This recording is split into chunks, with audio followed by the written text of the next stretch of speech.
I'm here. Yes. Då smyger vi igång lite så sakteliga. Har du lyckats få in alla? Oh yes. Ja, jag kan gå en sväng så och öppna. Jag vill passa på att hälsa välkomna till skolgruppens seminarium ikväll.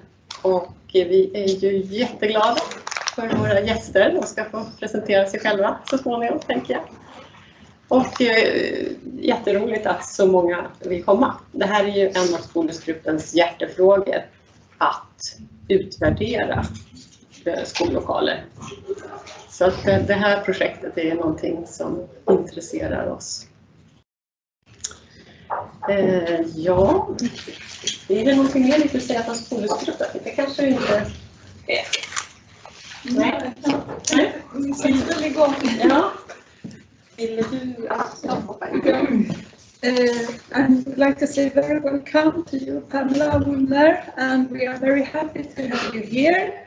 And you are from the Newcastle University and from the School of Education, Communication and Language. And you are director of a doctorate program about education in that university. And you are also a member of the Research Center for Learning and Teaching. So you some of it is written here. And I checked on your website. I asked how I should present you, and you said I could look at your website. So Pamela started first with psychology, and then mathematics and psychology in combination, and philosophical issues of psychology. And then you took a postgraduate certificate of education. So you have several subjects that you combine, and I think that's very important. But most of the audience here are architects or planners for schools. So now this opportunity today, research meets the practice, and for me that is one of the most important things, that we meet and that we can have a dialogue about what you learn and what we would like to ask questions and learn about what you have learned in your research. So that's very interesting. And now you work with developing educational environments and about active participation of users. So that's and the CoReD methods that you will present to us is about participation of users. So it's extremely important methods for us to use in our practice, and it's good to hear about different kind of methods to do this. So now I would like to give the floor to you, Pamela. Thank you very much. And you can continue presenting yourself. Yes, thanks very much. Thank you very much for the invitation. I've been doing a sort of Nordic tour, and you are my last stop. Anneli's been keeping me very busy today, but I hope I've still got enough headspace to come back to this. So yes, my title, Creating Perfect Learning Environments, and I'm slightly playing with that, this idea of what do we mean by a perfect learning environment, and part of my answer and part of the answer of the project that we've been involved with is this idea of sort of collaboration and participation. Okay. So first I always have what is the evidence-based sort of slide, and I'm taking this from, the reference is to a piece of work that I did for the Council of Europe Development Bank, and we were producing a framework for sort of participatory involvement of educationalists in sort of school planning and rebuilding. But the bulk of the actual document is a sort of review of the sort of evidence base for the, what difference does the school building or the educational space make to education. So a lot of this was updating a review, because I started my interest in this area with a review back in the early 2000s.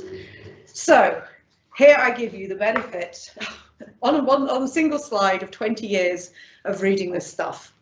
So there are broadly positive correlations between the quality of space and the quality of learning, and there's been over the years a number of studies that have done essentially number crunching of some sort of measure of quality of building and some sort of educational outcomes. Quite a lot of that work's done in the US. So in America, there's quite an interest in sort of quantitative educational research, and they also do quite a lot of districts tend to have that sort of information about sort of some sort of scoring system for the school building, and they also got in quite early on standardized testing. So the data's there and people crunch it and say, yeah, there's essentially a positive correlation. But it's sort of what you'd expect. Schools that are in broadly good condition have happy teachers, happy students, quite good learning and reasonably good exam outcomes, good behaviour, fairly good, everything's quite good versus everything's quite poor. But yeah, that only tells you so much. And it's particularly, so how do you get the correlation?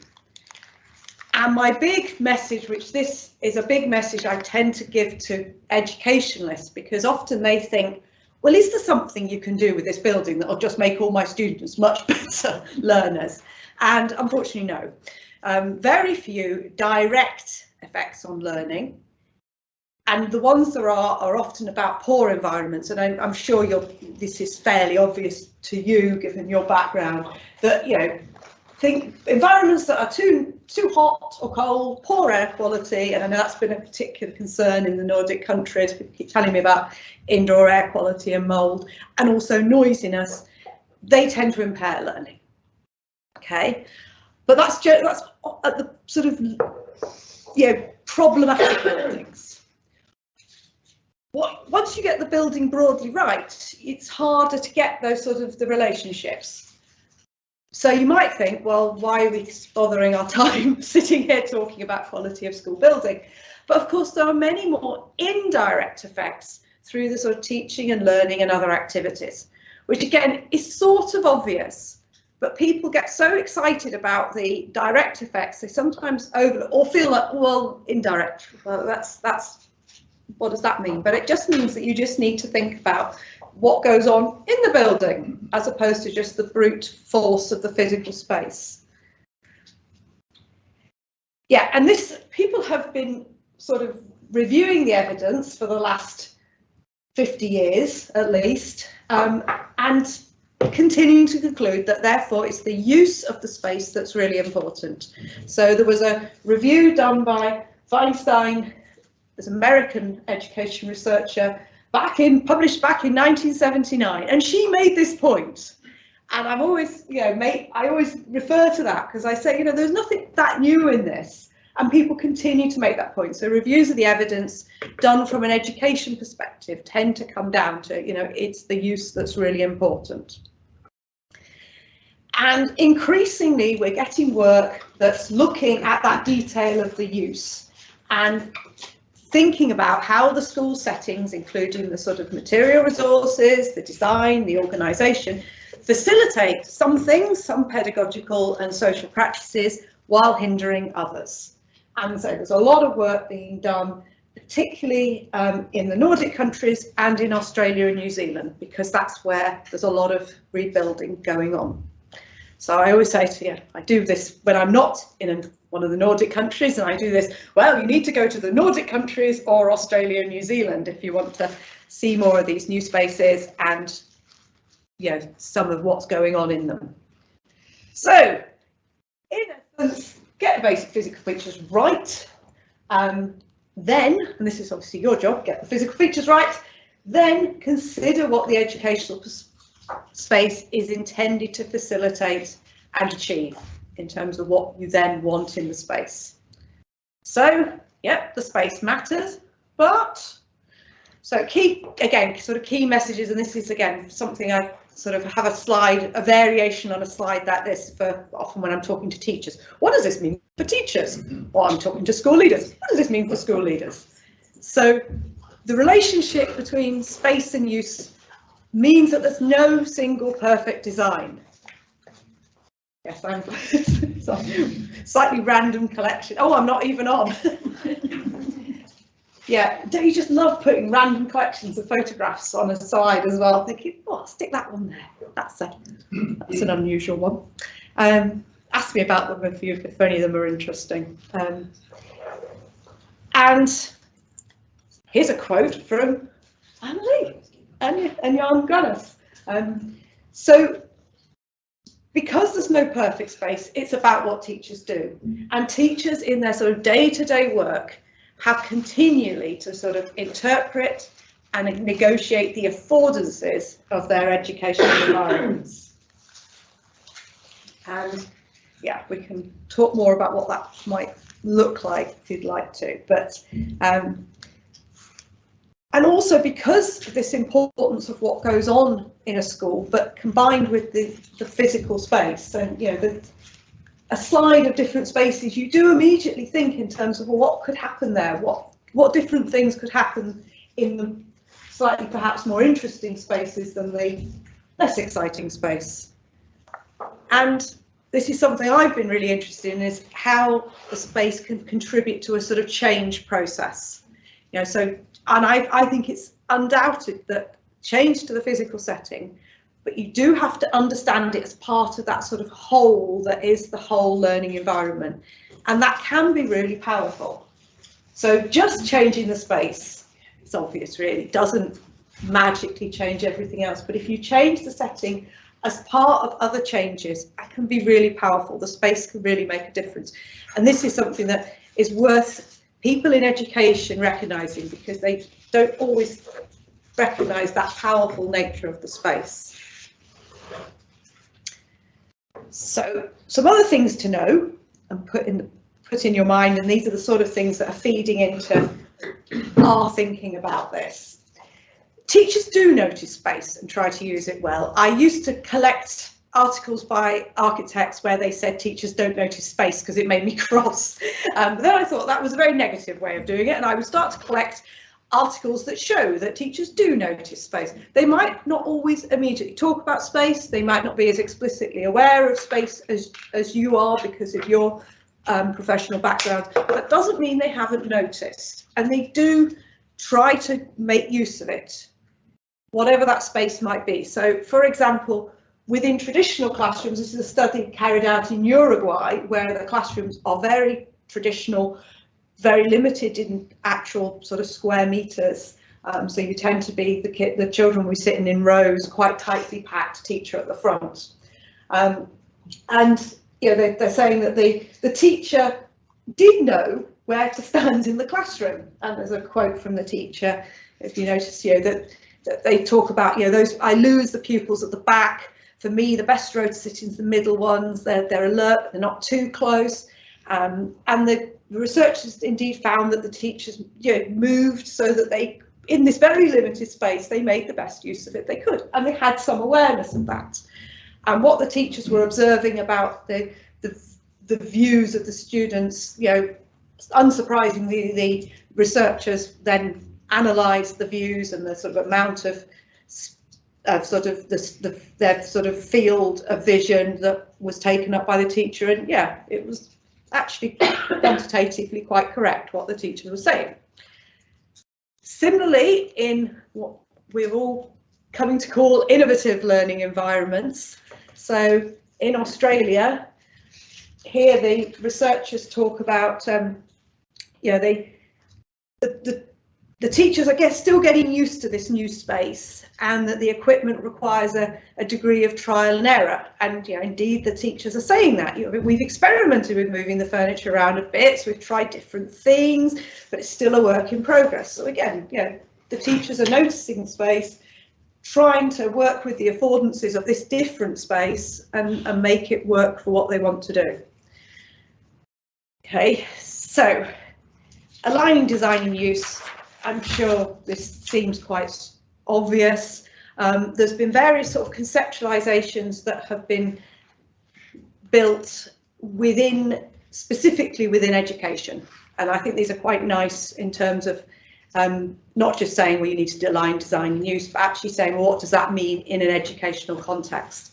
So the first one on the left is from a researcher called Gislason, and he sort of talks about the total thing that is the learning environment, and the sort of physical stuff, physical design and your resources, they're a part of it, but they're only one part, and that the other side, there are these other aspects. There's the organisation, and this is massive in school. We've been talking about this. So things like timetabling, curriculum, as I say, really influential in schools. So organisational stuff, staff culture, and then there's your student milieu or dynamics, characteristics, what the students are like, what they do. And all those things have to be sort of working together. If you've got a setup that's where your physical setup and perhaps your organisation and even your students are expecting to do things in a certain way, but your staff culture isn't like that, or if any of those things are out of alignment, it's going to be problematic.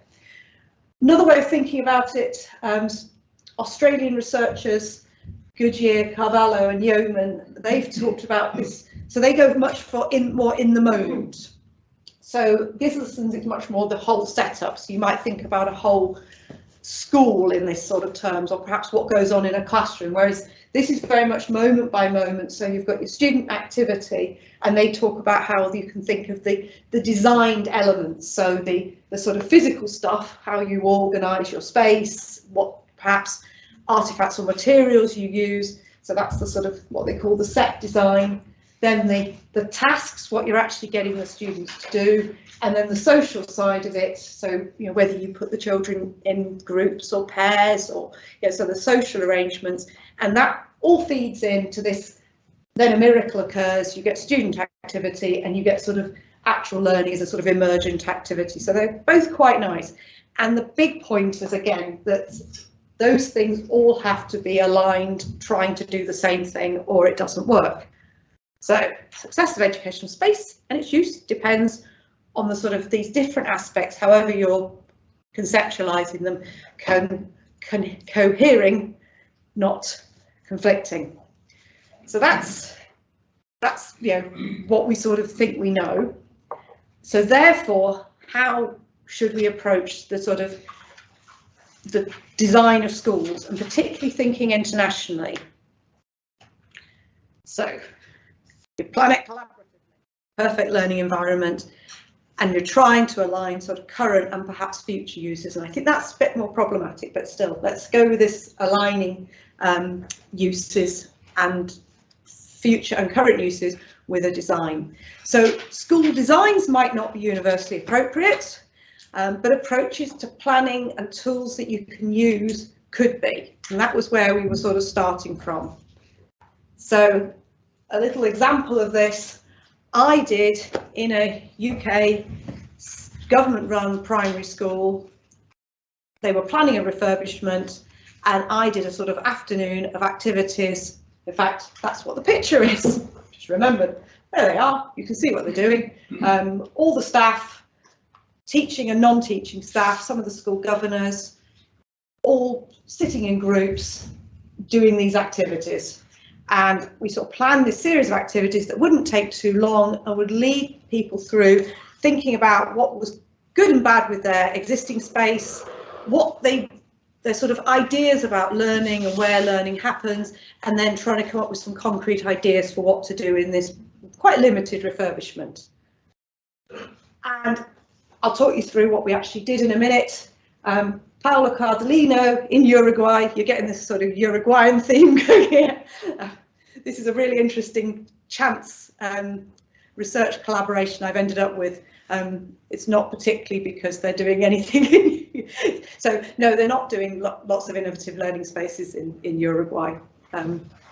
So in Uruguay, different situation entirely, private school, all ages of children. They were going to design a new preschool facility for 300 children. So really different context. I haven't actually been to Uruguay, but I'm reliably informed that it's quite different to the UK.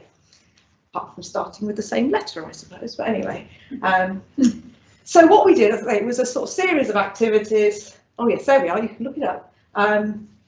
Mapping, giving each member of staff their own plan and just saying, with a felt pen, draw, your typical day and put stickers on for places that work and places that don't work, which is a very simple activity and often starts people off nicely.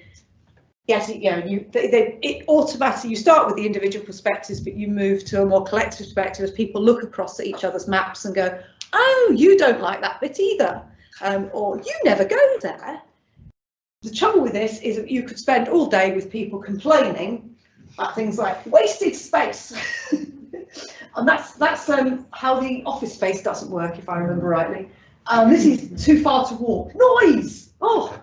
And you could spend all day with people happily telling you everything that's wrong. So you have to move them on. And this is where diamond ranking comes in, more about that later. Give people 9 images of learning spaces, either their own space they're familiar with, but I think if in this case where you're trying to move them on and stop them moaning about their spaces and thinking about other things, images of other spaces and just inviting them to create a diamond with the good place for learning at the top, a poor place at the bottom, and doing this in a group. And it just gets really interesting conversations going. It's so simple, but it gets people talking about, well, we'll put this one at the top. Why would you put that at the top? So that's, we did that. And then we did a very sort of structured, sort of almost a collage activity for planning, because I've made this mistake years ago. We had a sort of consultation we did with a school where one of my colleagues said, well, let's just get them to draw their ideal school. And we got a couple of really good ones, but everybody else went, oh, I don't know really. I'm not an architect, am I? I'm a maths teacher. In fact, it was the art teacher who was particularly cross with me. She says, I'm not an architect, I'm an art teacher. How on earth am I supposed to do this? So I've learned from that. But this collaging, giving people, the map of the current or plan of the current school to cut up, lots of images to stick on, and sort of definite sort of questions that they wanted to address. So the thing, so that's what they got at top is the thing it's most important to do is, and we gave them some options. So it was very structured. Anyway, Paola did the same thing in Uruguay, and apparently it went very well. And, they did generate some ideas for their new nursery facility. So we took from that, you really can. Designs might not travel. I wouldn't fancy trying to design a building that would work in both north of England and Uruguay, in the government sector and in the private sector. But the sort of planning scheme and the participation sort of scheme for participation did work in those very different contexts. So I thought, hey, got a goer, CoReD. So this was the theory behind CoReD, was that we would try to develop tools that could be used sort of with schools, by schools, and people, and that's all the people in schools. A lot of what we've written on the website possibly does more address teachers and perhaps school leaders, because they're perhaps more likely to be reading the website. But the idea was always that the tools could be used with staff and students, not just teachers, other staff within schools, perhaps other people at the in leadership positions in the school or beyond the school. And so it's funded by the Erasmus Plus project, funding, which I am no longer eligible for, but I am not bitter at all. We got it in just in the nick of time. We were one of the last funded projects that included the UK. Nothing stopping you though. No. Yeah, to carry on without us. And we worked through 3 years to produce, build up on the website, and the website is, we hope, is the sort of legacy of the project. Is these resources that can be used to plan your perfect school environment. So yes, we we've sort of had to sort things somehow. We've had various ways of sorting, but we thought this sort of schema that I came up with is a sort of heuristic, another one of these sort of ways of conceptualizing, but this is much more rule of thumb, not as sort of properly a conceptualization as the other frameworks. This idea of, start where people are mentally and physically, understand that sort of intertwining of physical, organisational and social aspects. So there's Gislison really. Facilitate the exploration of ideas and possibilities. It's not that teachers don't notice space, but it's not top of their mind and they possibly haven't got the words to initially start talking about it. So you need to facilitate, particularly getting beyond the building they're currently in, which will understandably be much more salient to them than some other building. So it's getting them beyond their current space, so starting there, but then moving them beyond that. And then I just, appreciating the long, lengthy process that is change, certainly in an educational context. So yeah, we've got loads of things on the website in loads of different languages because Erasmus Plus really likes that. And when you're putting together a proposal, you say, oh yeah, we'll produce all these resources in all the languages of the partners. You enjoyed translating everything into Swedish, didn't you? Oh, it was just so, it was quite lengthy. But we have got these resources, there's a guide, a sort of short, we hope quite sort of pithy, sort of for each of the principles, sort of telling you a bit about the project, suggesting other things you can use. So sort of as a way in. So these were the last things we produced, but were sort of possibly the sort of way in to what we've got. So there, for example, is the guide one in Swedish. Right. Yeah, definitely is in Swedish. And it would be really embarrassing to stand here and say, there's the guide one in Swedish and pop it up in Danish. Portuguese. Now, even I can tell the difference between Portuguese. So I'm going to talk you really, really briefly through the tools because the scheme we had was that we each developed a tool. So we had six national partners and we each brought sort of a method that we had used in our own practice or beginnings of a method, and then we developed those. The idea was to develop what had been methods we'd used into sort of tools that could be picked up by anybody, particularly people from an educational background. So they should be quite easy to use. So yes, so these are the tools. So yeah, 6 partners, 6 tools. It all seemed so simple when we started. I'm going to talk you really quite briskly through the tools because they don't really come alive. When I was talking to Susanna a couple of weeks ago, they don't really come alive until you get to what we did with them. So, if there's anything you think, what on earth is that? Please hope it'll become clear. So I thought I'd start with a walkthrough. Developed at the University of Gävle. And this was something that you'd already been using, wasn't it? That you developed. Do you want to say anything about this? Well, it was a tool that Susanna's been using for a really long time, but we sort of adapted it a bit so it would be more directed towards pedagogical activities. So, do you want me to say something about how it's done also? Not probably a little. I mean, I've got examples of the instructions and what's on the website, but that's yeah. Do you want to say anything else, or so we have a really detailed instructions so that everyone is just supposed to get the instruction and the protocols, and they would be able to do it on their own. Of course, that doesn't really apply 100% of the times, but we hope to get close to it. Yeah. So yeah, so please do go and have a look around the website and tell me if there's anything that doesn't work. I keep saying this to everyone because there are so many links, and however much me and my colleague at Newcastle keep clicking on all the links, there's always something that doesn't work on a website. It's very frustrating. But yeah, so this is the Swedish one.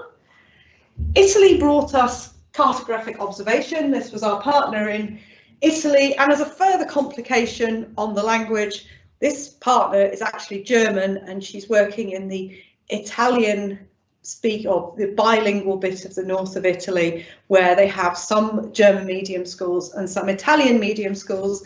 So she was working entirely with German speakers, and she's a first language German speaker herself. But of course, we've got an Italian tool, so we could hardly just have it in German. So we had to then have some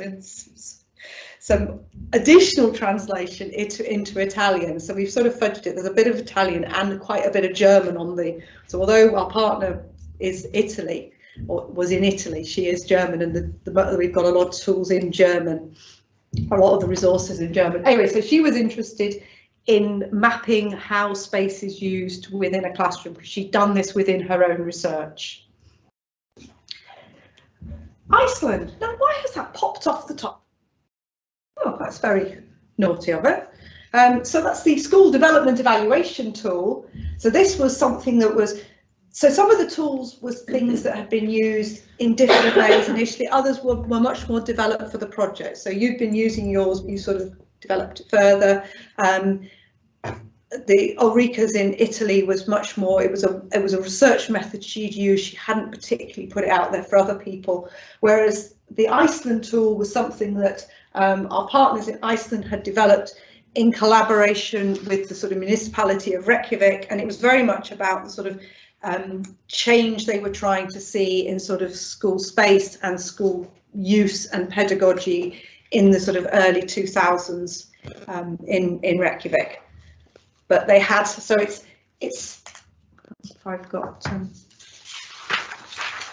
I mean, it's mainly just got 6 strands of practices, and one of those relates to the physical learning environment. So the thought was that this could then be a CoReD tool.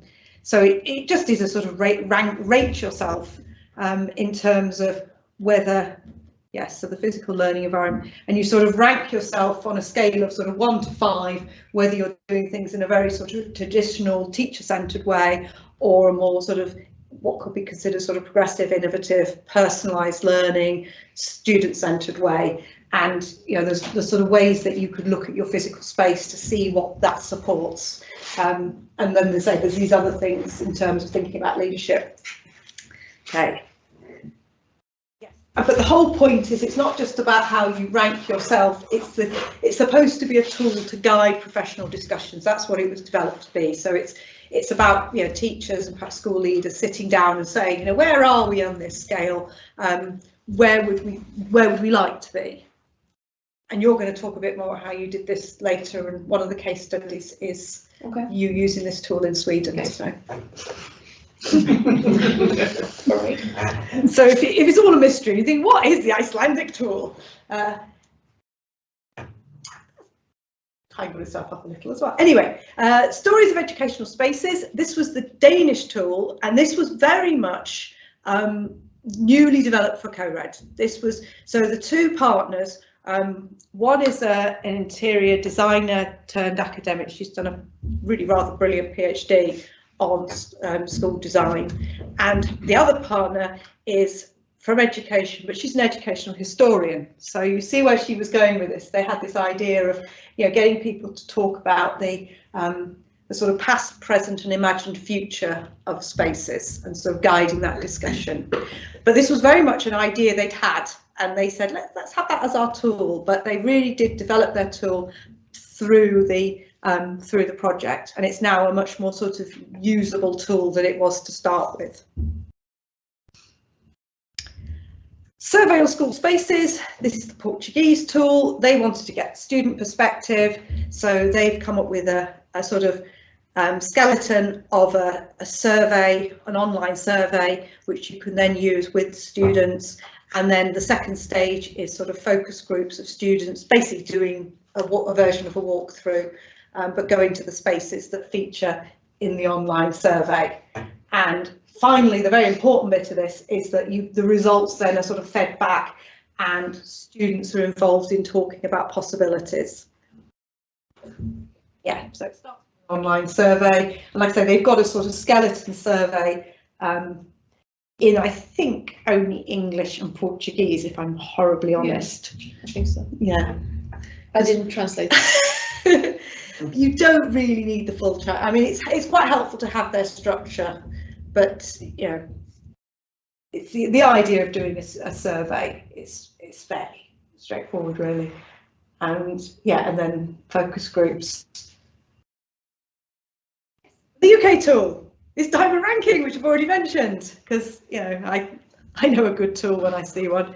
So this was a thinking skills tool that teachers did used to use a lot, but I think it's fallen out of fashion a little bit, particularly with statements, to get students sort of thinking about, you know, prioritising statements about something. And we thought, as we became more interested, particularly in the physical space, so yes, there's someone doing some statements, we started using it as a research tool with both statements and images, because it's quite a nice tool. And then particularly for school spaces, it's obvious to use images. So that we got using this a bit and got a few other people using it. So Anna Christine is the Icelandic partner. She's used it before CoReD, because it really is quite a surprisingly good tool. But I am biased, obviously. Yes, so it's amazing potential to facilitate discussion sort of with and between diverse members of the community. I think the thing that's nice about this works just as well with the head teacher as it does with the teachers, the school cleaners, the school students of pretty much any age. You know, you can give people some photos and ask them to arrange them according to some sort of criteria, and they immediately understand what you're asking them to do. And it gets, from a very simple activity, you get some really interesting conversations going.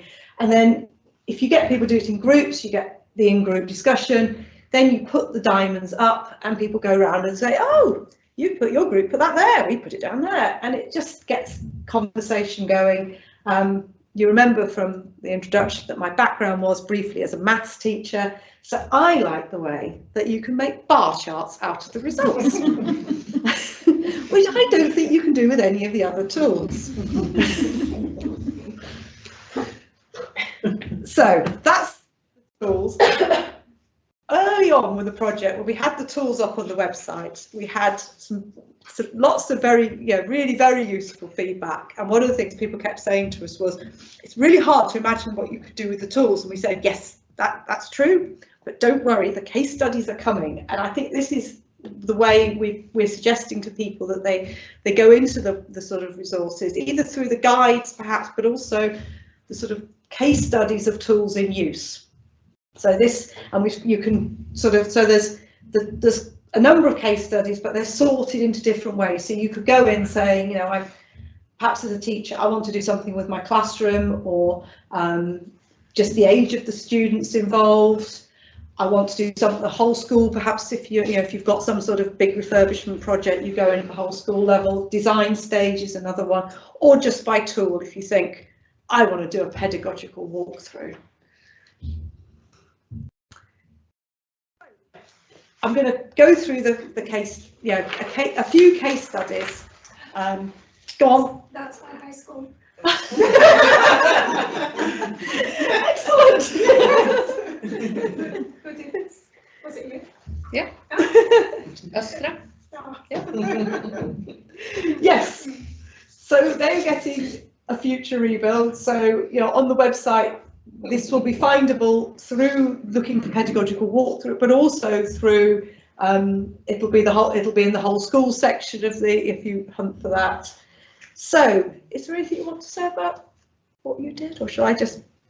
Well, we did participate through a laptop because this was during the COVID pandemic. So they did the walkthrough, but you weren't there. We were there on the laptop, and it turned out that we found this was a trial run, so we found some of the things that we needed to change in the instructions because we hadn't been clear enough, which was good.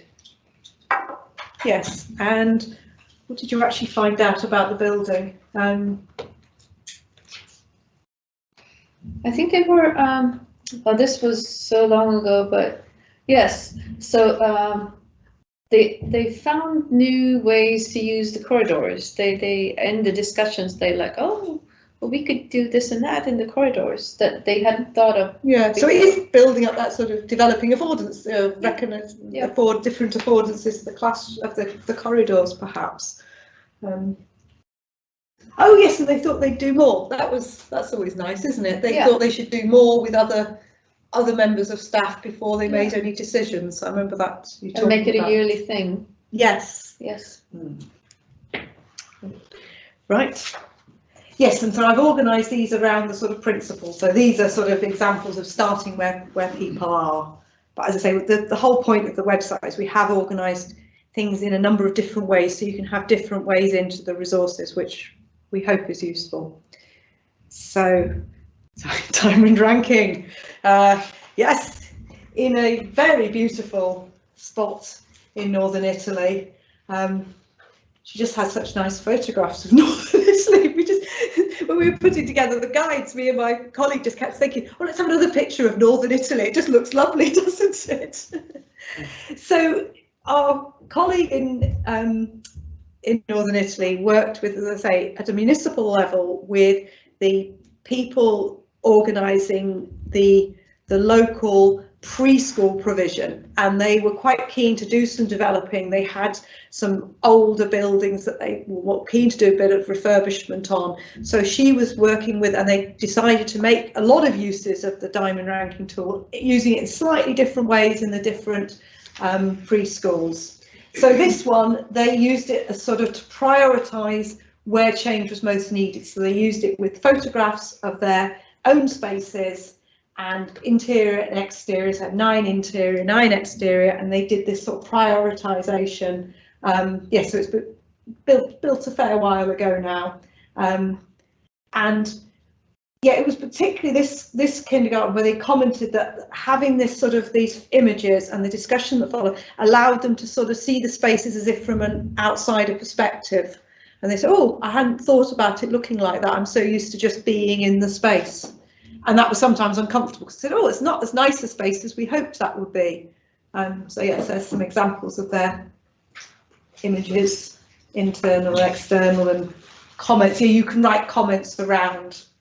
And this did allow them to sort of reach some agreement, shared agreement about what was really needed, that the entrance was the problem. Yeah, there was a space they weren't using terribly well. So it did throw things up that they weren't perhaps that surprising, but which hadn't been so obvious to them, and give them ideas for from starting where they were, ideas for what they could do. Okay. So at a different kindergarten, this was more like, this is more to do with that understanding the sort of how the social, the organisation and the physical sort of intertwines. They use cartographic observation. And they were particularly interested, they had these themed rooms, and they were interested in how the space was being used within the different themed rooms, and particularly where the teacher was, how the teacher moved around. And again, this was very much for the teachers sort of reflecting, talking together about how they use their spaces. And although the teacher is quite central, the height of the furniture means that she's got quite good vision across the room. So the sort of point was as well that the teacher's movements are sort of somewhat constrained by the furniture, but the activities of the children are more important in understanding. Yeah. How were these movement patterns recorded? She got somebody to do it for her, basically. Somebody physically sitting there and doing it. We've talked about whether you could use sort of other ways of doing mapping, but the ways they've used this have just been get a friend to sit in the corner. We have seen other places where they have bracelets and rings and buttons, and so there are ways of measuring that in other ways. But this is all not allowed in kindergartens anymore. it's often more trouble than it's worth trying to get that sort of thing up and running. I mean, again, this is the difference between research and practice, perhaps. For a full research project, it would probably be worth persevering and getting it running. But if you're a kindergarten teacher and you just want to get a discussion about how you use a space, you get your colleague to sit in the corner with a piece of paper, I think. And they did enable some interesting conversations.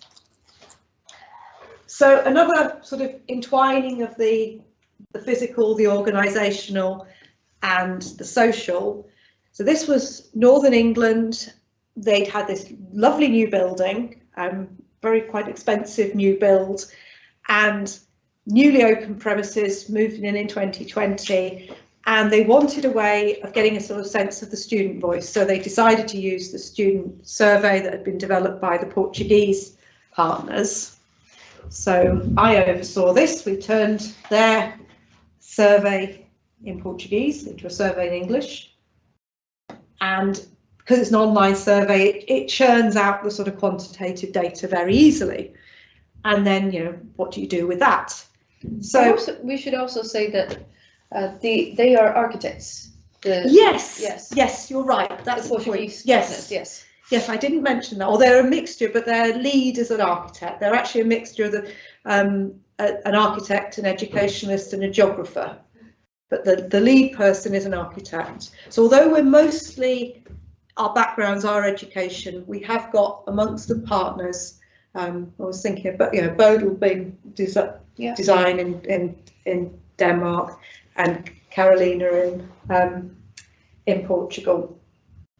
So what we did with it in Northern England was, the students were broadly positive, but there were some things where there was sort of mixed opinions. So what we did, oh no, that's it.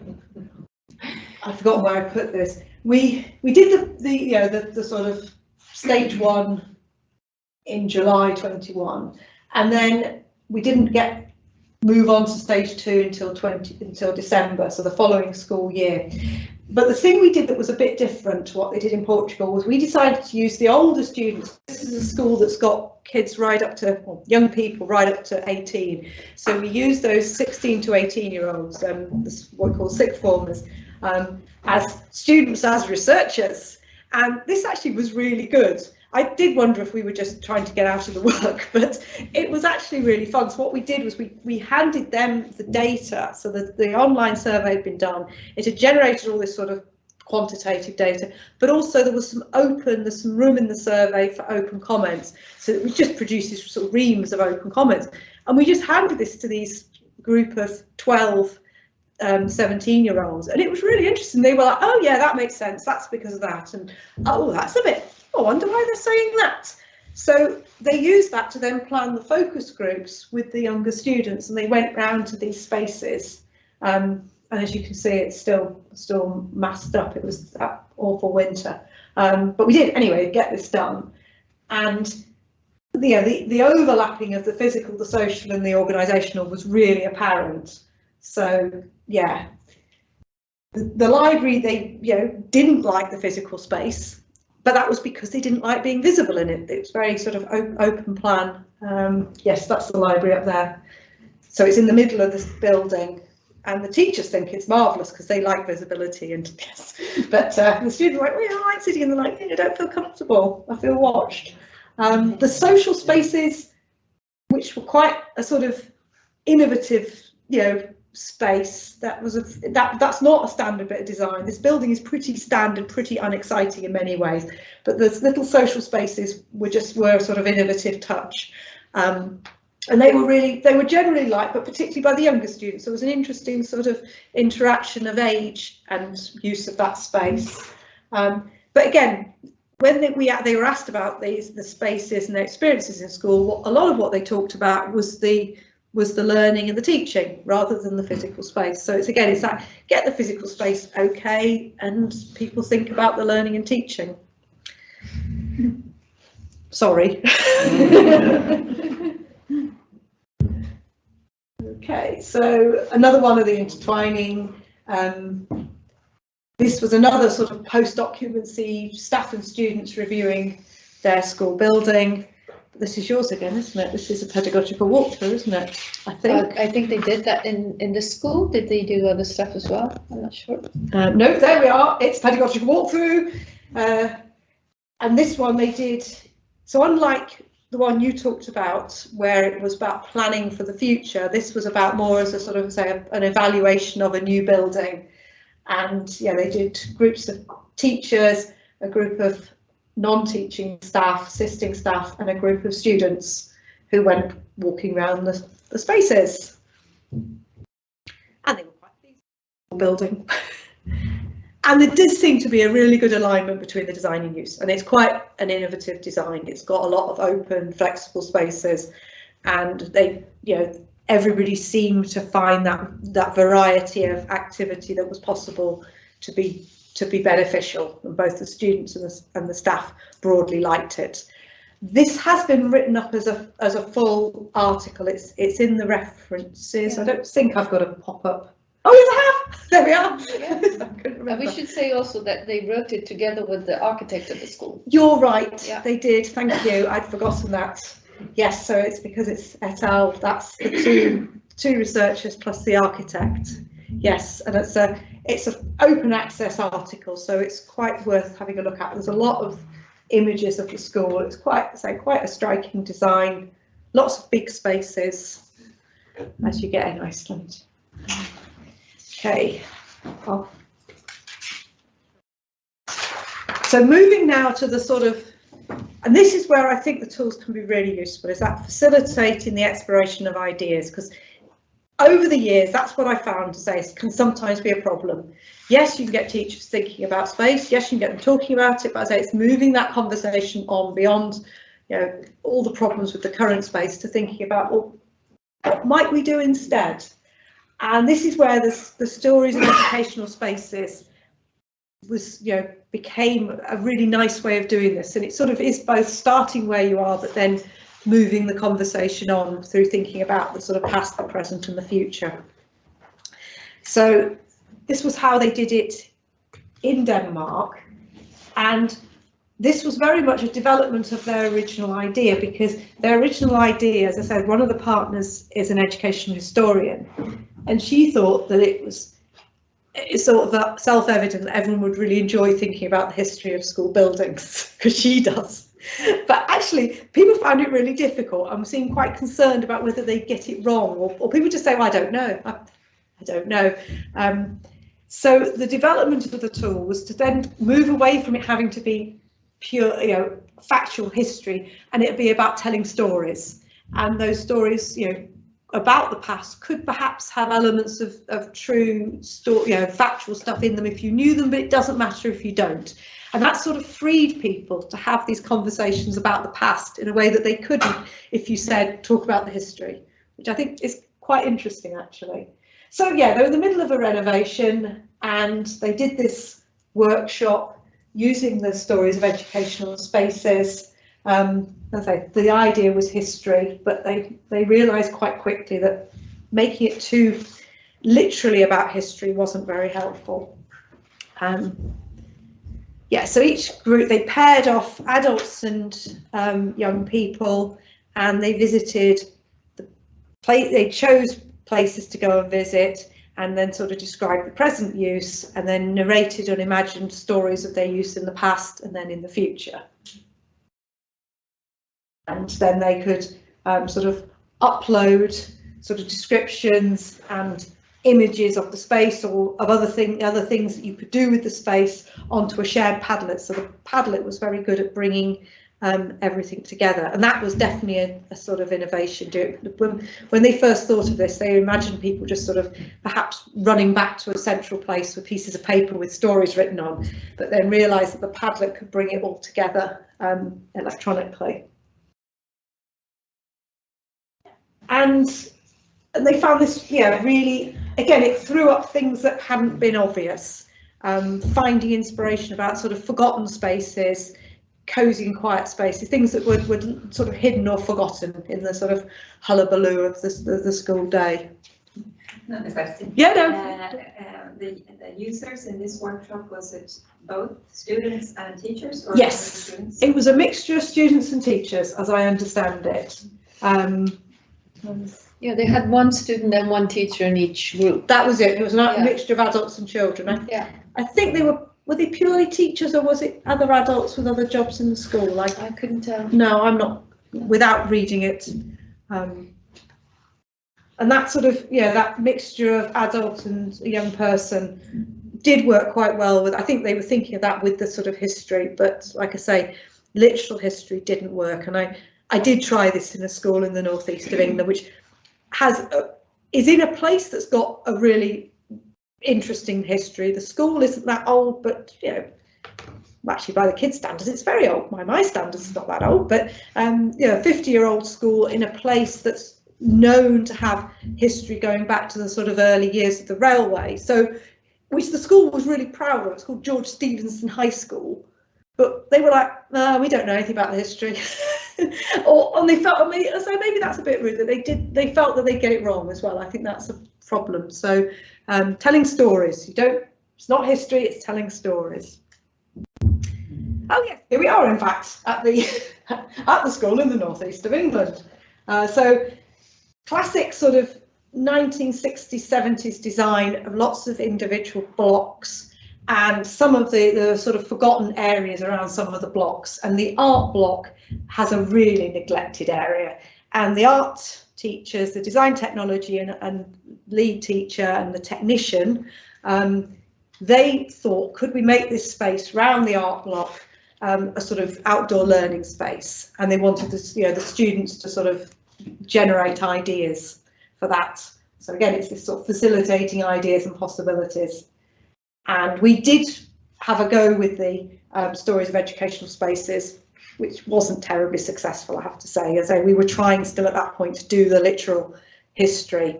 What was more successful was diamond ranking of outdoor spaces, and this was done completely by the teachers. They just ran with this.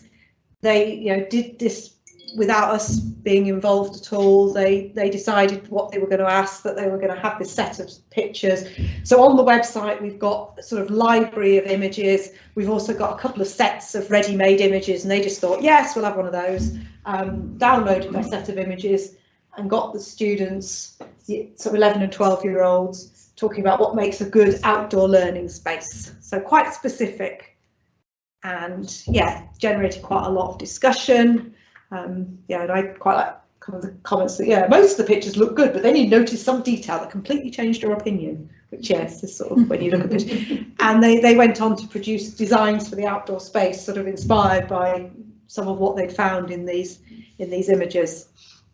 Sadly, then the school ran out of steam to do anything with this, and the teachers were very frustrated actually, because they really had some nice ideas and it didn't really go anywhere. So I can almost put that in the principle 4 about the long process that is change. Another diamond rank. Where we're getting, I've got many more now. So this was in Denmark. They used diamond ranking this time with teachers talking about use of space and intending to sort of develop their sort of sense of how you could use space as part of professional development.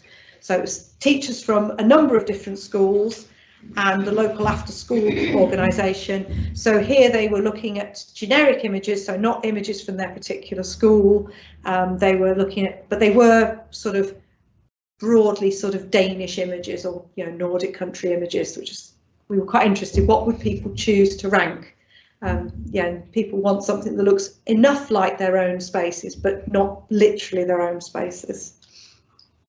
Yeah, and interestingly about this one, they got them to use the same set of images. These are mainly teachers or the after school activities person, and rank the same images first for what's good for instruction, then what's good for concentration, then what's good for learning, thus generating a sort of discussion about what spaces are good for what things. Yeah, and then the participants went back and sort of initiated sort of small redesign projects in their own schools. Okay, so add in terms of ways of using it. That in the project that we have with Carolina, the teachers used images of safe and unsafe places. So they were asked to rank what are the safest and unsafest places. Yes, I probably should have had your example in there, but I didn't, sorry. That was a bit newer. Yes. Was that from the perspective of themselves, or as teachers, or as they're putting themselves in the students' position? No, we didn't discriminate between. Okay. So, but basically what they said was for students in terms of the discussions. They talked about the students and which places that the students thought were unsafe. And that those were pictures that they had taken themselves. Yes. And we selected some of them, and we had both the good ones, and so that was the first round, and then the bad ones, and then that was the second round. So generated quite a lot of discussion. Yes, and of course you did images literally of the spaces. Yes, that the they've spaces taken in the themselves. school. So, yeah, you can play around with this, with what you use as the images, and what you ask them to rank on. Oh, sorry. I have a question, because you're telling very interesting about those different methods, and you present what you did with showing pictures and so on. I would like to ask a question about documentation. How when you have had this discussion on this diamond ranking, how you make a protocol, or what do you do to have some material for the planning? How do you manage?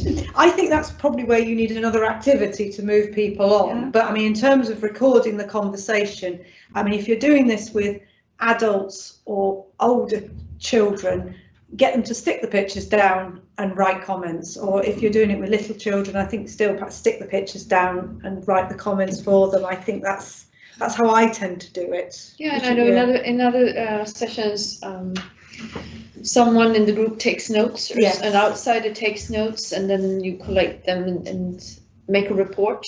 Yeah. Like if we were doing it in a particular project. Because that's also an important part Yes. Yes. of the method, I think. Yes.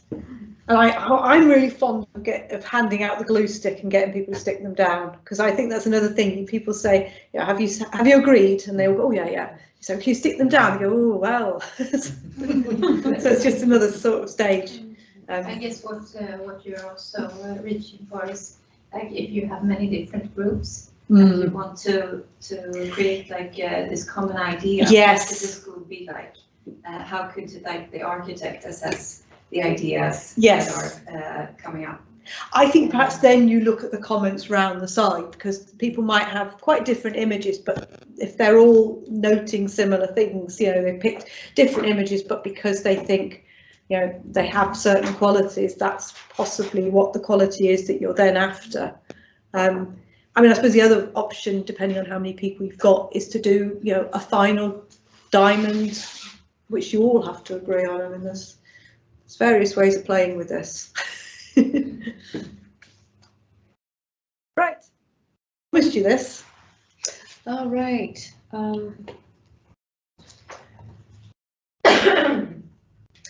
Yeah, we only did the physical environment framework, and they discussed on the different phases from 1 to 5, and I think that this might be the one that we weren't there because of COVID.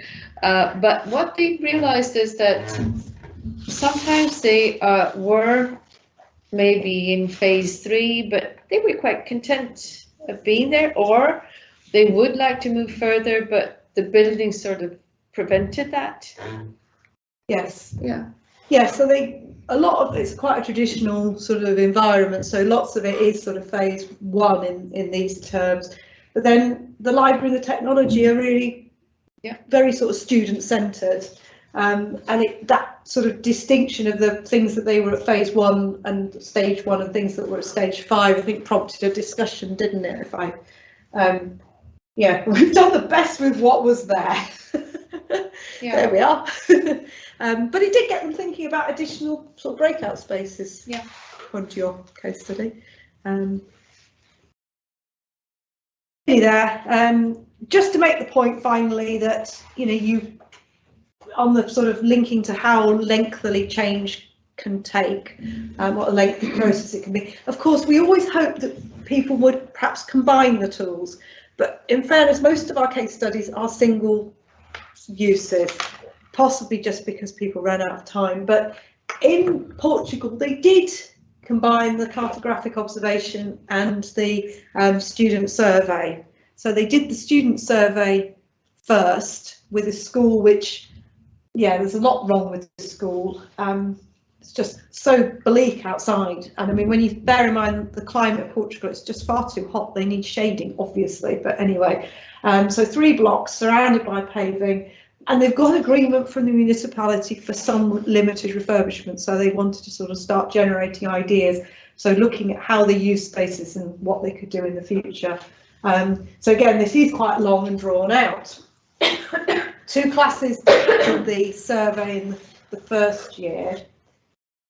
It took till the next year to get the site-specific focus groups done, and then there was an assembly where they sort of fed back ideas. Partly they did some sort of, they got the architecture students to sort of come up with ideas as sort of part of a project. So that was fed back, and then the following year they wanted to think more about how this sort of classroom space was used. So they looked at movements within, again, a very sort of traditional classroom with not a lot of space for movement. And then the municipality hadn't found any money for the refurbishment, so the students took things into their own hands and painted the walls, which is a sort of triumph of sort, because it was very definitely they felt empowered, but it's in some ways quite frustrating that there's still the big problems with this school, the outdoor space. We're still waiting for the municipality to find the money to do something about it. But the murals are coming on a treat, because each year the new load of students wants to add to the murals. So I just wondered if Matt talked about mapping the paths, the flow of people. What do they teach of output? Well, this one. Oh, exactly. So what do you get out of it? Yeah, exactly. Yes. Because I'm not quite sure in this case, I have to say. You asked me the same thing. It's really funny. I thought nobody asked that, but you can see that it's very narrow.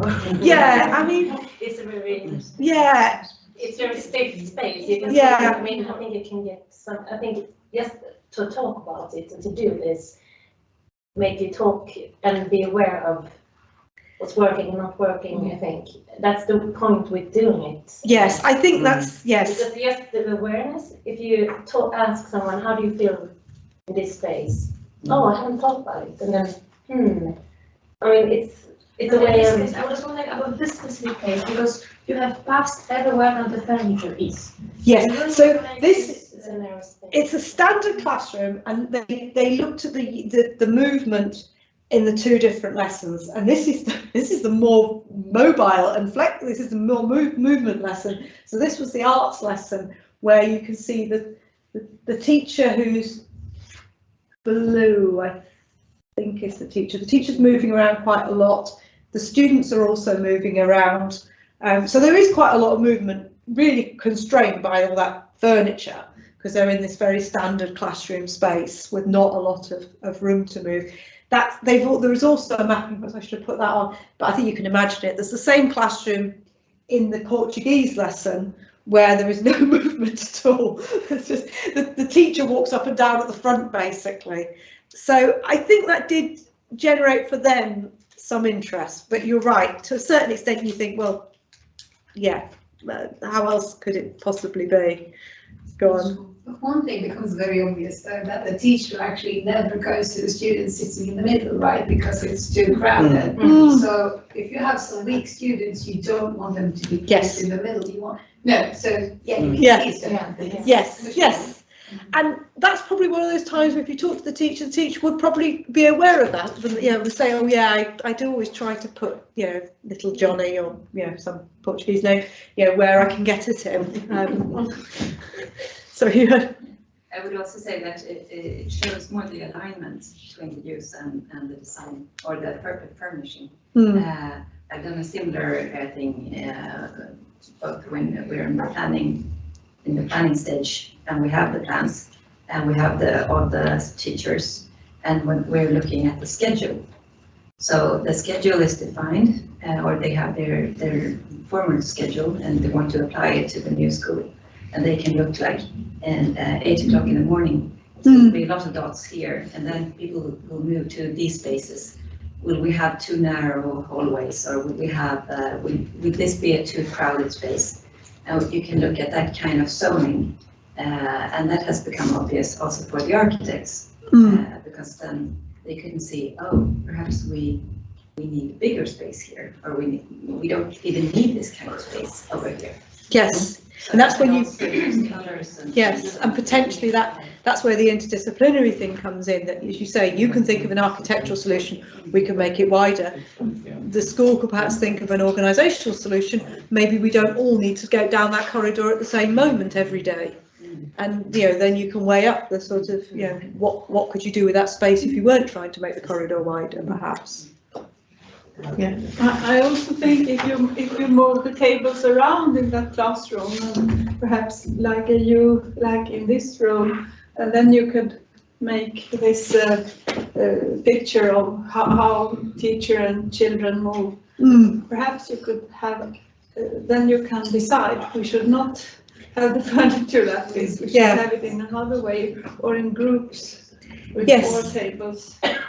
I mean, or you could, I mean, part of the problem here is they've got these general classrooms that they're trying to use for all the different subjects. And I mean, maybe that's, again, back to organisational things. Maybe you think, is there a way that we could perhaps have spaces, you know, for particular subjects in, you know, where they can have different rooms? So that it would be more interesting to have 4 different furniture settings with the same furniture, but put in different ways. Then you could see which one would suit us best. I think that teachers should do this very much more than they do. Just move the furniture. Yes. Yeah. And I think it's the setting people thinking. And I'd say I think what was very successful here was particularly getting the students thinking about, you know, what's wrong with these spaces, and is there anything we could do ourselves while we wait to see whether anything bigger is going to happen. So that's my last example. And yeah, I think you can create perfect learning environments by planning collaboratively and therefore aligning the design to current and perhaps future uses. Yeah, there are huge differences in school buildings in terms of size, their age, the funding, age ranges, curricula, language policy. I mean, this, we really realised we all knew each other when we started this project. We thought we vaguely understood each other's systems, but we were forever saying things like, so what age do you have of children in that school again? And, you know, who's doing this? And it was just really interesting. And that was just within, you know, six nations, with perhaps more Nordic influence than we might have had. You know, there's probably bits of Europe where they do things completely different again, but just within our 6 countries, we were just like, goodness. And things like the Northern Italian to schools in 2 different languages mediums. I mean, you know, I didn't know about that until Ulrika got a job there. So yeah, there's all these differences, you know, massive differences. But I think, you know, the collaborative, and so there won't be one size fits all in terms of school building, but I think sort of collaborative approaches to planning, you know, can be shared. Yeah, and therefore schools can develop these educational spaces that are perfect for them and hopefully for their needs, values and aspirations. I think, yes, that's the end. Apart from all the lovely references. So yes, I'll go back to the prettier slide. So thank you very much. Thank you for the questions, and please let's talk more now. I just thought I had to get through it all. Thank you very much. Please. What's your recipe on spreading this new knowledge and the tools? Because I'm sitting here feeling that, oh, this must be spread and used all over. I think just try some of it out. I mean, you probably do lots of this already. I mean, to a certain extent, we were talking, weren't we, about, I mean, obviously you did pedagogy. None of this, I think this is why I'm always slightly embarrassed about our tools, because none of these are particularly, they're not rocket science or brain surgery.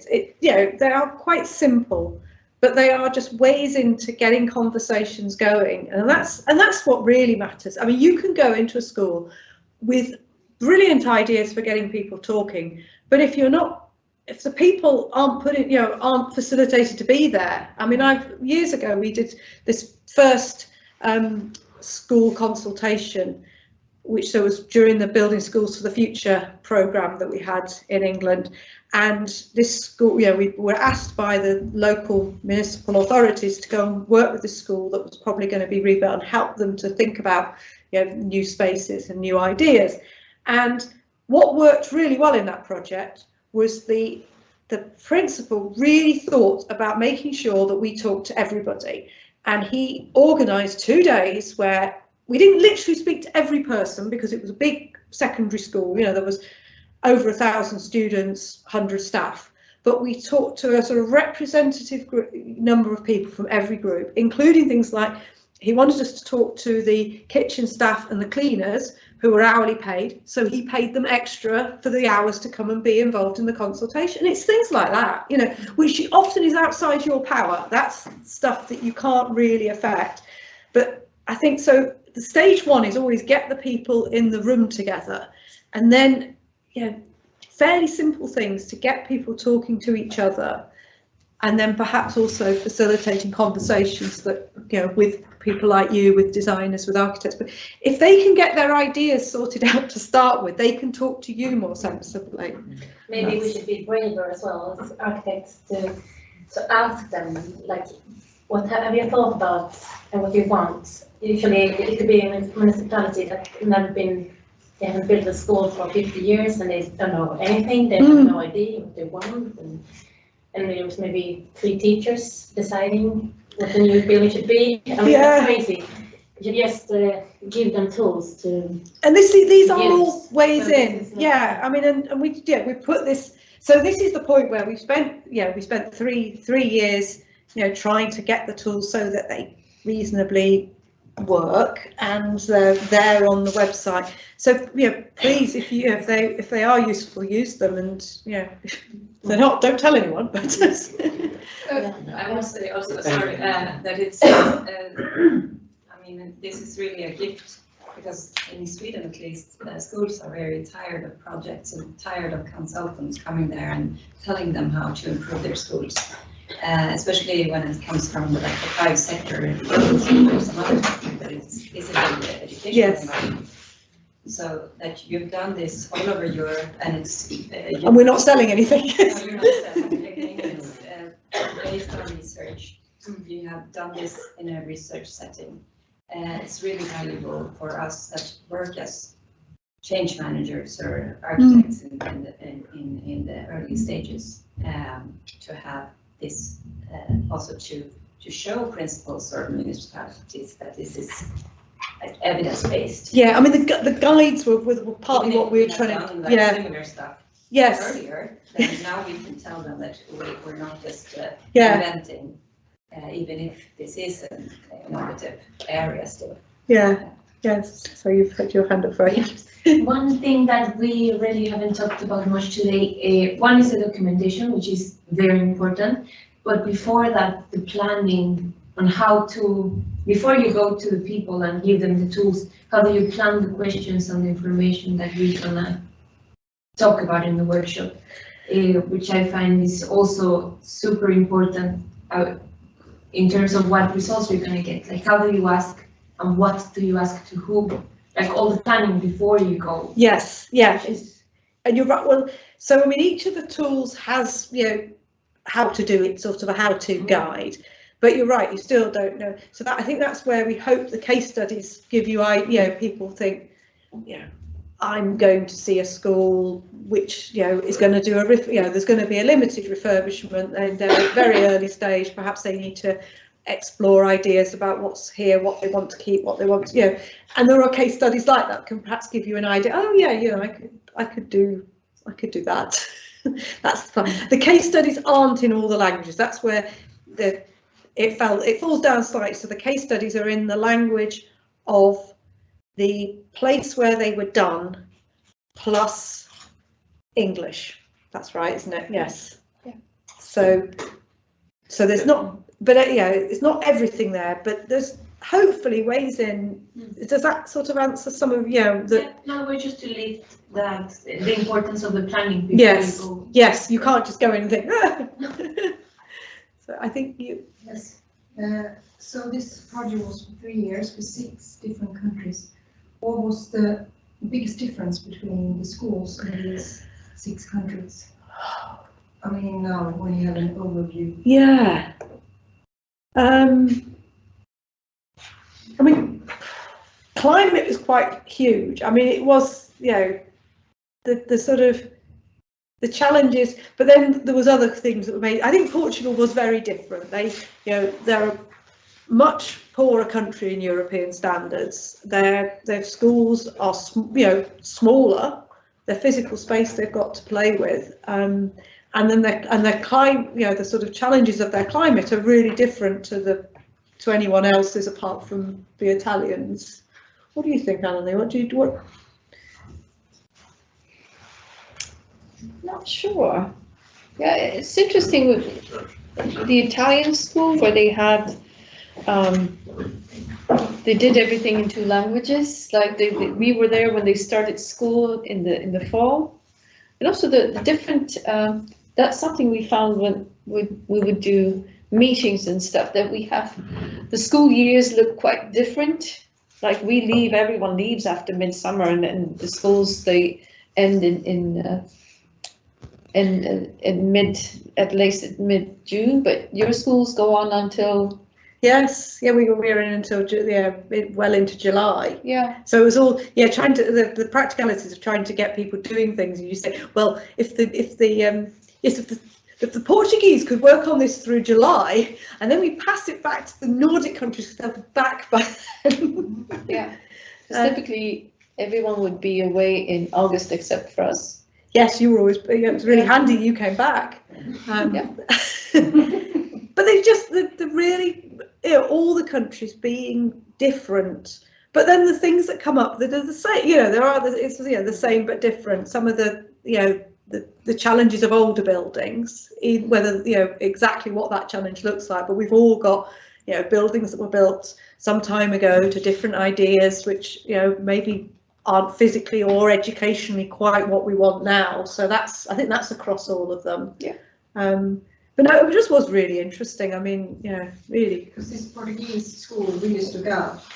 It almost looked like an African school, in my opinion. In different countries in Africa. It was a very I mean, the schoolyard. It was very differently done. Yeah. They built. I mean, I have been around a couple of the schools in Queenborough, and they've got some quite more interesting. But that one, I just don't know what they thought they were building in 1999. I mean, it's not long ago. Yeah. No. He's not coming. No. No. So. I don't know who was. My question, how do you find the schools to collaborate with, and how do you contact them? Well, when we did the proposal for this project, we were all very keen that we all had lots of good relationships, and that was always the plan, was we would each draw on the connections we have, because we're all people who are involved with perhaps teacher education or other bits of research with schools. We all had good, and part of getting the project, we got the schools to write letters saying how much they wanted to be involved in our project, and we were like, this is going to be such fun, because we'll be doing the sort of things we do anyway, but in a slightly more organised way with all our local friends, and then we'll be talking to our international friends about all the fun we're having. And then you've seen the timing, and COVID happened, and all the and it wasn't as much fun as it should have been. And all I can say is that it was because we had those good relationships, because gosh, it was difficult to get anywhere. I mean, anywhere near a school, and you didn't want to be making yourself a nuisance when the schools were in all the different countries up against it in different ways and at slightly different times. But I mean, I can smile about it now, but it was a little depressing, wasn't it? And because in some countries schools were actually closed. Yes. And in other countries they were open, but we didn't have access. So I think we got access in it, although we shut ours down for far too long. Once they were open again, it was relatively easy for us to get in, whereas you just couldn't get anywhere near your schools for ages, which was quite good because it meant you did things in a more hands-off way, which is what we were trying to develop, wasn't it? Yes. Yeah. And then how you chose the method to the school? We were very keen because this was the way we were. I think we all did it like this. And certainly and particularly given the time, that was the only way we could have done it. Is we talked to schools we knew about. You know, what sort of issues have you got with your space? What do you think might help you to understand it better? And we had the sort of basics of the tools on the website very early. I mean, we didn't shout about it because we weren't trying to make it public at that point, but we were able to say to the schools, you know, we've got the rudimentary tool, go have a look at them, and talking to them and saying things. So, you know, the school that we work with, the new build in the northeast, I mean, they had this new building and they were like, we'd like some feedback from the students. We're like, right, we have a student survey for you. And that's roughly what you did, wasn't it? You sort of talked to schools about. Yeah, we already had contact with, but in terms of the different tools being tried in different countries, we said that each tool should be tried in at least 2 countries, most of them 3. We said we trial, each tool will be trialled in its own country and at least 1 other. So we didn't promise too much, and most of the tools were trialled quite widely, not as widely as I think we would have managed if we hadn't been under COVID. Yes, I was wondering, these 6 tools, were they tools that you started out with, or did you try additional tools that were disregarded? Or no, we each did bring a rough, and I say they were some ideas were more fully formed than others. So as I say, I have been using diamond ranking since, I don't know, the beginning of time, let's sometimes say. And you been developing the pedagogical. We had it in the project with Susanne. Yeah, but meanwhile, other tools were very much developed for the project. So the Portuguese decided they'd do a student, and we wanted a student voice one. So we were like, great, if you can do a student survey, that'll be brilliant. Yeah.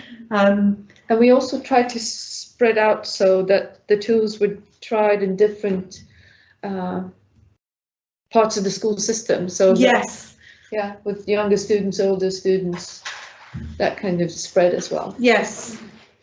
And do you feel confident that the 6 tools that you have presented on the website are like equally as good, or I think it is about. I mean, for years of why explaining to people why they needed diamond ranking, I've thought it's not the tools anything marvelous. It's just what it then opens up, what it's done, and that discussion you were having about the cartographic tool, that I can see how that might start a conversation, and they're only ever as good as the conversation they start. So to a certain extent, you wouldn't gain anything by having loads more tools, because then people are like, oh, where do you start? But I think it's nice to have a selection, and that was how we planned the project. It was just a neat and tidy way of doing it. And then when we came to do the website and they said, well, you can have 3 boxes across, and we were like, yes, I'm so glad we've got 6 tools. That's really good. I think Susanne. So Dan, sorry. Yeah, I've been thinking about the word future uses, future. I mean, this project, it's now finished, so you won't continue updating the website. It is now, it's presented, and the project is thought of being a tool for anyone. Yeah, I mean, so the future is spreading the word, and perhaps there would be a need for help. I mean, if you have the researchers in your country, could you contact them and have some help or something? Well, yeah, and there's still we've still got sort of contact details of the team, and we've updated them actually because the partner who was in Italy is now back in Germany, so her contact details have actually changed. So we've kept, we intend to keep that sort of detail, and people do contact us. We're quite happy then to be contacted about particular tools and try to offer. I mean, as time passes, people will perhaps change job. It perhaps won't be so easy, but certainly at the moment, we are all quite happy. If someone sent me an email tomorrow saying wants to do some diamond ranking, I'd be like, yes. I think it'd be the same with pedagogical walkthrough, wouldn't you? Yeah. You will not have a possibility for people doing the diamond ranking to sort of send in an experience to the website or to your team of researchers, or do you have any? I don't know what we're going to do about that. Whether we will continuation. We do have the case studies already presented on the website, and so we could add. I mean, but we can't work for free. It takes time to do that work. Perhaps we could do a CoReD 2.0 at some point. Yeah. But we have the problem of Brexit. Yes. Yeah, we can't actually get. But I mean, at the moment, it's pretty up to date. It's pretty complete with what we've got. I mean, whether we've still got access to it. And my colleague, we periodically ask for small amounts of funding from within the university to pay for her time so she can do a bit of updating. And as I say, we've tried not to make it too obviously dated. So we've tried as well. We've got rid of we never had a news. We talked about, we could have had a news page, but then you've got to keep it up to date, haven't you? So we've tried to make it so it stands there, not looking too ancient too immediately. I mean, we did invite people to sort of use Twitter to say if they've been using the tools. We thought that might be a way of getting a dialogue going, but that never really took off. It was just me posting tweets saying, I think I haven't even posted this one. I've got really bad actually. I should have I should have done some tweeting on this actually. I have to go back to my hotel and tweet. Fabulous event at If you're taking any pictures, you could send them to Pam. Yes, I can tweet this and say fabulous event at whatever, and my husband will retweet it saying sounds a really interesting event. At one point, my husband was doing such a good job of retweeting things that he was getting followed by architects and sent architects, and I was like, yes, and he's not, it's nothing to do with his background, but so watch this space. So like I say, we're always very happy to have email and a bit of sort of conversation about what people are doing, and it's nice to know that people are using. But as Anneli says, we can't run a whole new project without the funding. But the stuff is there, and if you use it, we would genuinely really like to know about it. And like I say, if you want a bit of advice on that, I mean, certainly the Portuguese, because you need to talk to them to get access to their version of the sort of Google Forms that they used for their online service. So if you want to make use and not reinvent the wheel, you actually have to contact the Portuguese people. So as a result, they're very aware of people who are using it, and they've had contact from New Zealand and the US actually. And have we've had a quick meeting and a Zoom meeting and said, oh yeah, well please feel free, use it if you want any help. Wrote their university's letters saying how amazing their project was. That was quite a funny one. So yeah, feel free to, I think all of us we'd be happy to be in touch, and just love to know if you do use them and find uses for them, because they are supposed to be used. we wanted to create a website that would be useful, but that's not easy these days because there's so much stuff out there. You said before you have been around having seminars in other places as well. In what context was that? Was it in schools or was it to architects, or in what kind of context do you talk about this? Because it's also very nice to give to the teachers, for example, or other like just to show them that this is what you can use. Yes, yeah, and I think that's so we've done quite a lot. Yeah, it was part of the project to do dissemination events. So it sort of depended on the country. I think in Iceland we were connected to a conference for teachers all over Iceland. I don't know what you did in the municipal people, but what about Coimbra? Was that in connection with an architectural conference? No, that was an education conference actually. They had educated and a load of municipal people. They've got really good contacts with their sort of regional policy people. So they always do. And of course they did another conference, and I went and managed to drag in a bit more CoReD. So yeah, we've done various events at trying to, hit different audiences, because there's also the sort of municipal level, and that's of course different in every country, exactly what the municipality's sort of responsibilities and powers are. Yeah. But we've also had events, and that's when you often get the sort of crossover of education and people from more sort of architecture or design or sort of buildings side of things. And you actually get people in the same room coming from those different. That's been my observation is the municipal things. Have you run any of these just as a sort of more generic kind of to get the feeling of teachers in at a conference? Just because I think it'd be quite interesting for me from a perspective of to have a ground level of sort of bit more understanding of how there is a general feeling with certain things. Because things change, we say that tastes, whatever, to have this kind of general feeling of what teachers in maybe this part of the country or whoever sort of turns up, just to get a feeling, just to sort of have a base level, because we don't always get to even meet teachers and projects.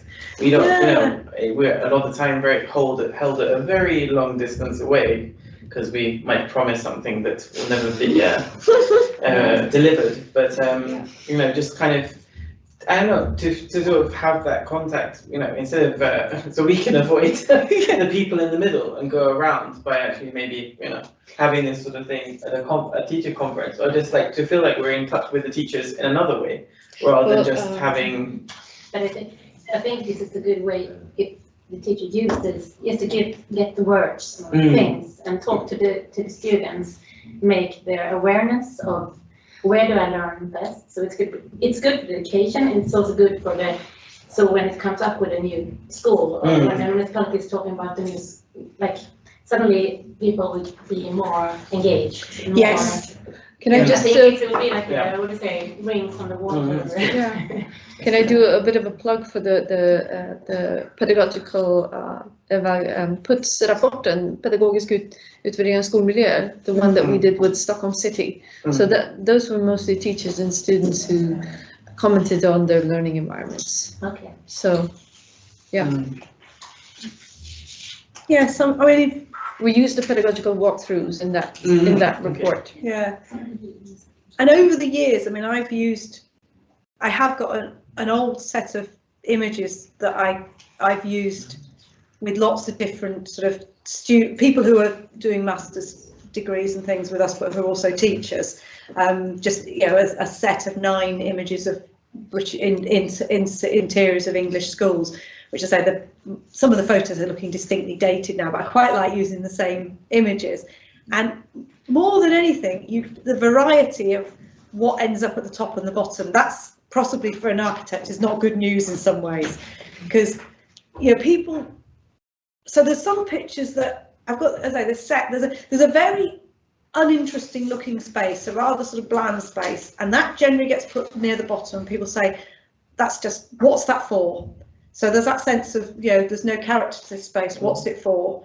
But equally, I've also got an image taken from inside a British primary school, getting on for 20 years ago now, where we were really big on lots of stuff on the walls and things dangling and, you know, really busy.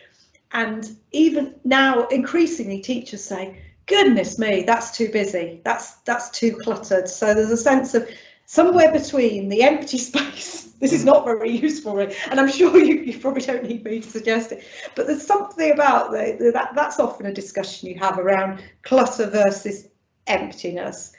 The outdoor space is another interesting one. So if there's an outdoor image in the set, that often gets put in. Initially someone goes, yeah, outdoors, we want to get the kids outdoors, and then someone says, yeah, but what about, you know, and they talk about the weather and the complications of getting them in and outdoors, and the outdoor space sort of drifts slightly downwards. So the sort of ambition for outdoor, but not always achieving it, I think. Yeah. Isn't it must be a big difference, the difference between just showing pictures of different spaces, than, for example, the walkthrough in an environment where you actually experience the space. Because the picture is about references and other experience that could be very, what do you say, superficial. Yeah, superficial, something else.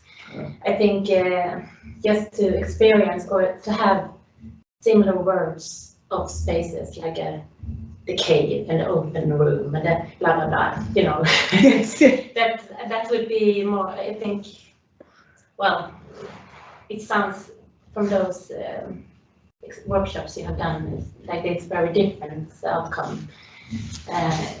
Oh yeah, I mean that's the thing, and it is depending on how you talk about it. Yeah, and it's what the issues are, whether they've got a school that's really physically not great for what, possibly because of age, and there is some money for refurbishment, then you do ask questions in a different way than if it's, well, there's no money available, could we use the space we've got a bit better? So that exact situation will always make a difference, I think, to the conversations you have. Yeah. Which is why, you have the tools and you go. In some of my projects I work in, we talk a lot about ownership, mentally ownership of space, and who owns this space. And it's also about feeling safe or not here and we try to plan schools where you can get this feeling of ownership. So you can feel comfortable and learn better. Yes. Maybe. But could this method be used for in school just to get this feeling of ownership? I think yes. That's another. I think that's another reason why you might do this. That you lose a couple of years later, it's gone. And you have to reinvent it. I think you're right. Engaging with the space gives you that sense of and I think the sort of the telling stories was quite effective. And they did talk about how in the schools they work with it did generate a sense of sort of connection with the spaces. So I think just doing something gets people thinking about the space, which can help them feel more ownership. I mean, the worry is if it's a really problematic space that you generate a lot of irritation, and that can be quite destructive. If there's no solution. I was very happy to hear you saying teacher notices space because sometimes you wonder. Yes, I mean you do, and there's a lot of other things going on. I think that's always the trouble. There's so much else going on, and they can't always act on that noticing, and it's quite limited. But it's not that they don't notice it. Go on. I just want to say the method where I have been working with the walkthrough evaluation is extremely good when you talk about schools. You should perhaps do the walkthrough evaluation every year, and you should ask what is good, what is bad, and how could we make it better. Because if you have to say something good, You can't, Yes. you can't complain about everything because you have to say something is good. Yes, and that can be really worth doing. So Yeah. again, back to the very first sort of work we did with a school getting on for 20 years ago, and I talked to this excellent head teacher who made sure we got all the different members of staff to talk to, and he was really good, but I mean he couldn't bear the building. It was a rather dilapidated 1960s, classic 1960s falling to pieces building, not been terribly well maintained. And I said, so yes, I sort of talking to him about the building, you know, so what's good? Yeah, what is anything good about it? And he said, no, there's nothing good about this building apart from the people in it, which is quite interesting. But he said there is nothing good about this building. But when we organised our activities so that they did throw up, you know, what is working well. So we did the plans and we said, you know, good places and bad places. And there were places in that school that people liked and good things happened. And so we were able to say to the head, actually, you know, there's a couple of the food technology sort of cookery rooms were really liked. And there was a couple of other organisational things that we could say, actually, there are things that are working quite well here, despite the dilapidated facilities. And you'd be advised to probably try to, you know, when meeting the architects for your new building, you know, don't say there's nothing good about this building, because actually there are things that are working quite well. So I think you're right, forcing people to have a good thing, a bad thing, and another thing is just on that point you were talking about, specifically with that example where you're moving from one school to another. This idea of identity as well, not just about feeling safe, or because I mean schools have this identity that's sort of beyond the building, and to specifically when you're moving from one building to another, to not lose that. Yes.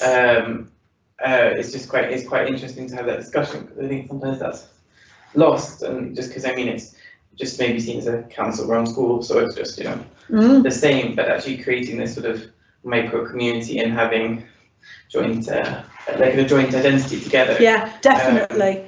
School leaders and municipal people tend to forget that because they're looking forward, and they do forget. And we worked with a school where the school leader, she just wasn't thinking about the older building. It was it wasn't very interesting to her, and the local community insisted on having a goodbye event.